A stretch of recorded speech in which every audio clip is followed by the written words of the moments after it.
I don't think I can genuinely find what I'm looking for given the current circumstances.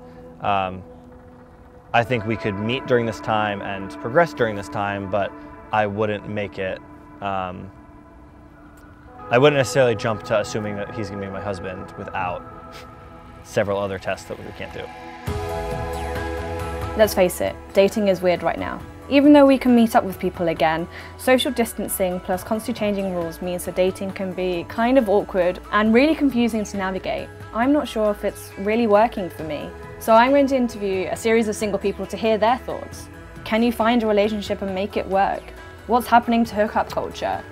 With no end in sight to social distancing and our habits potentially changing for good, the main question I want answered is, has dating changed forever? The last time I kissed somebody was, what, 4.5 months ago? Like, oh my God. Like, I feel like my friends, like just awful at dating. I love getting to meet new people, I love getting to know new people.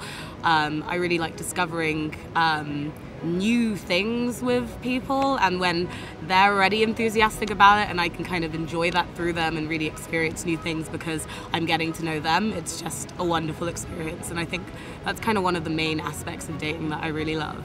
There's an energy in the air when a date is going well, and the flirtiness and the body contact and the connection, like, you know, are you looking at each other's eyes, you know, or is he looking away, is he looking down, you know, has he reached to like touch your leg under the table, you know, did your hands kind of like connect and then they kind of stayed, you know.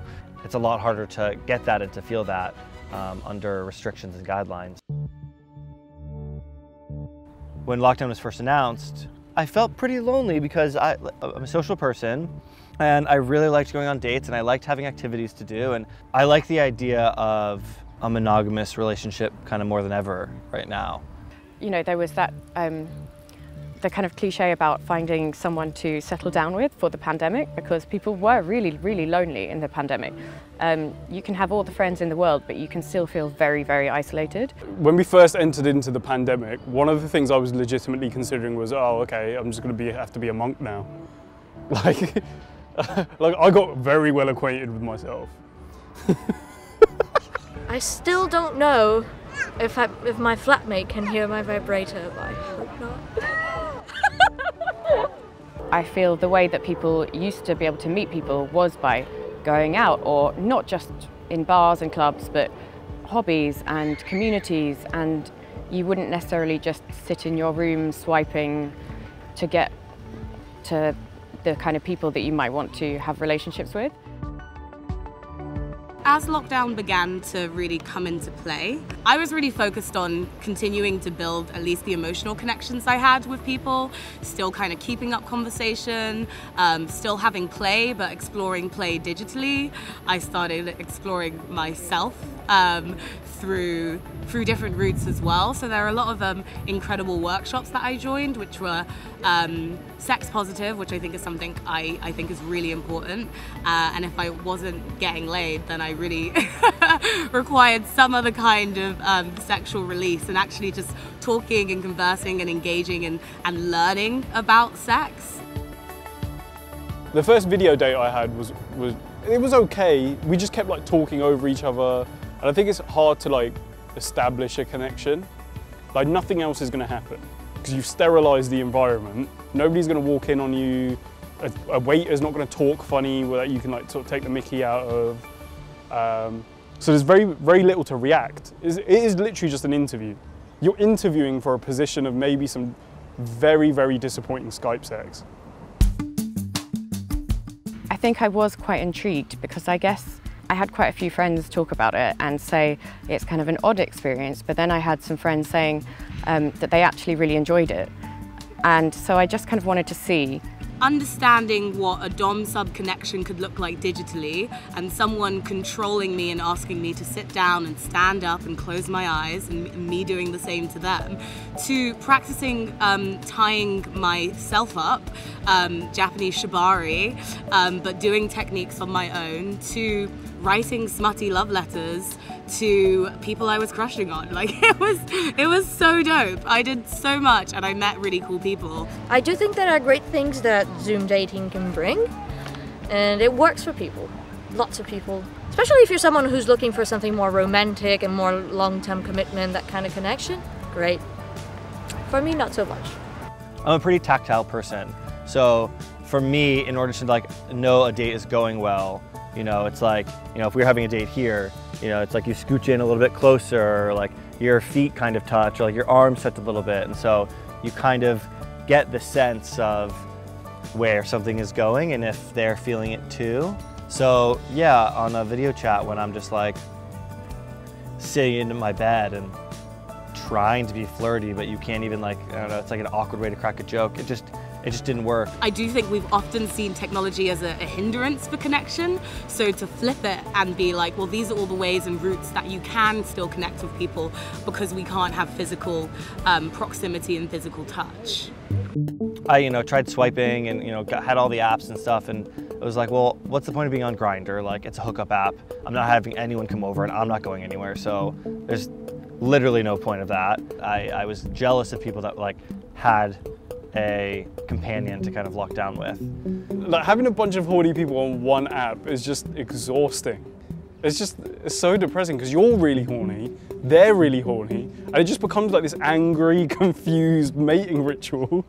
I felt like there was even more of a real need for community and friendship, and I think that people would rush to dating apps to get that, because if you're not meeting new people at all, you're not meeting friends of friends. If the only people that you're talking to is, you know, your closest friends on a Zoom call, then your way of meeting new people is dating apps. When we moved into lockdown, I was just keen to make sure it wasn't like I'm just going to jump back onto my apps again. Sure, yes, I was on the apps. Like, do I ever download them?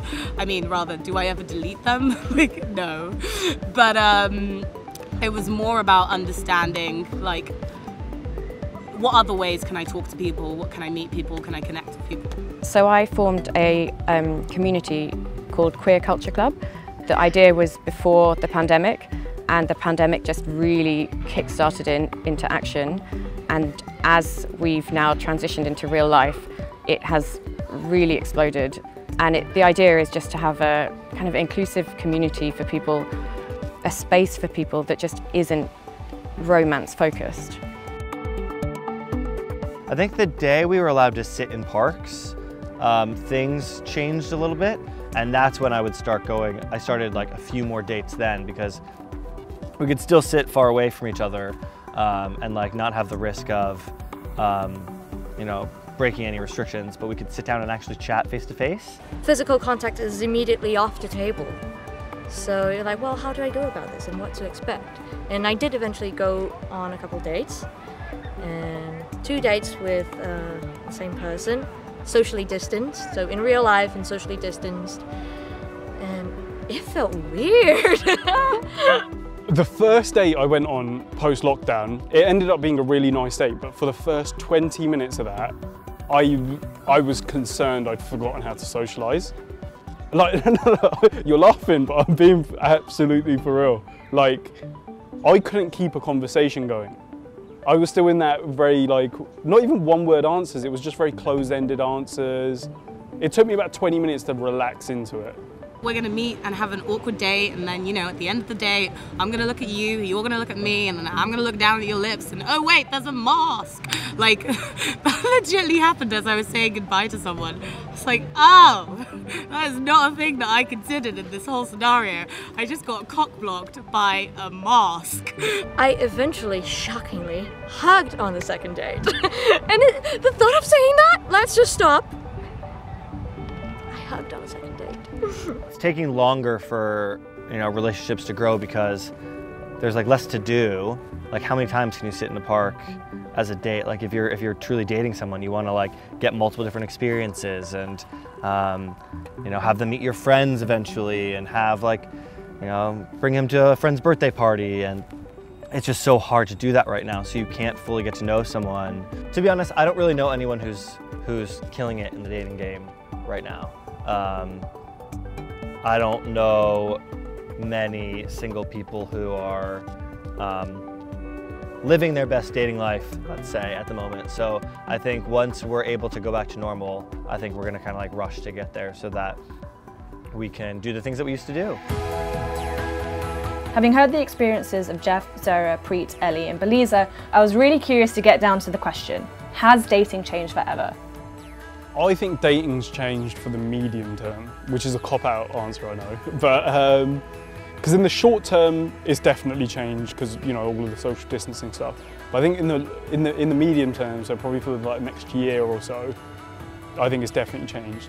What I wouldn't want is for society to purely rely on dating apps. Although, you know, you have a few questions on different apps to display your entire personality. I've matched with people who I have thought we couldn't have more in common, and yet there wasn't even a hint of a spark. There's so many fun things you can still do while meeting people and establishing connection, new places to go, things to see, places to explore, and fortunately, if done safely, outdoors, it's still a world of wonders that we can still explore. It will be harder. It has changed because there are certain things you're going to want to know and understand ahead of anything else. But, you know, it could be that vaccines help that in however many years to come. It could be that things normalize again and it isn't going to impact us. But for now it's here, for now it definitely has changed. Whether that's going to last, I think it will last for the foreseeable future. But a lot of things will often change again. I think some people's attitudes and minds might have changed. So some people might not want to meet up with as many random people as they may have before. I don't know if like questions like, have you been vaccinated are gonna be, or like, have you had an antibody test? Like, I don't know if those are gonna be prerequisites that people have before they meet. I don't know, I think we'll all like really enjoy being back in the real world once things open up, meeting up with new people again. But I think, yeah, so I don't think it's changed forever. I think getting back to normal is going to be awkward, to figure out what the new normal is. But once we're there, I think it'll be totally fine. So there you have it. That's their opinion. What do you think?